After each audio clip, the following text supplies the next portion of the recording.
Et de liker les gars. L'auteur avec une scolarité rapide.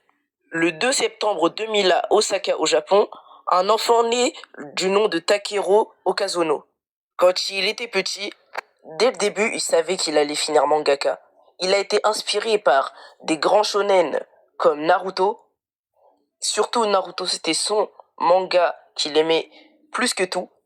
Et c'est ça qui lui a inspiré dans ses dessins et dans son histoire. Il a aussi été inspiré par les films de western de John Wick et Quentin Tarantino.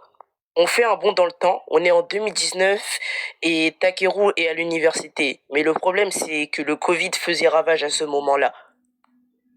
Takeru commence à faire son premier one-shot, Enten, qui est sorti dans le printemps 2021 dans le Jump Giga. Grâce à ça, l'auteur a gagné le 100e prix Tezuka. Enten parle de deux garçons très forts dans les arts martiaux qui ont des pouvoirs magiques dans un monde magique et tout. L'auteur fait aussi un autre one-shot du nom de Pharrell, Cherry Boy. Dites-moi si je fais bien l'accent, je sais pas, mais voilà, dites-moi. Ça pue sa mère, hein, lâche ça.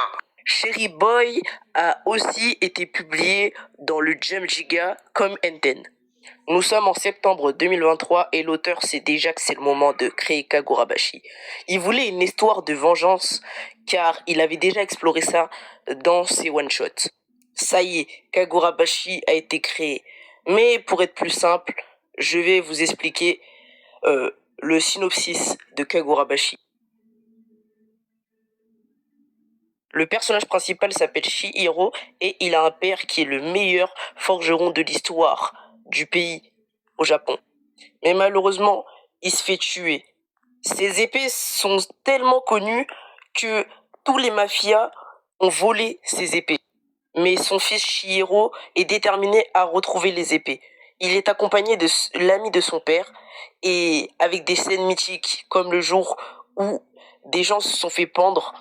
Le manga est plein de rebondissements, je vous le conseille.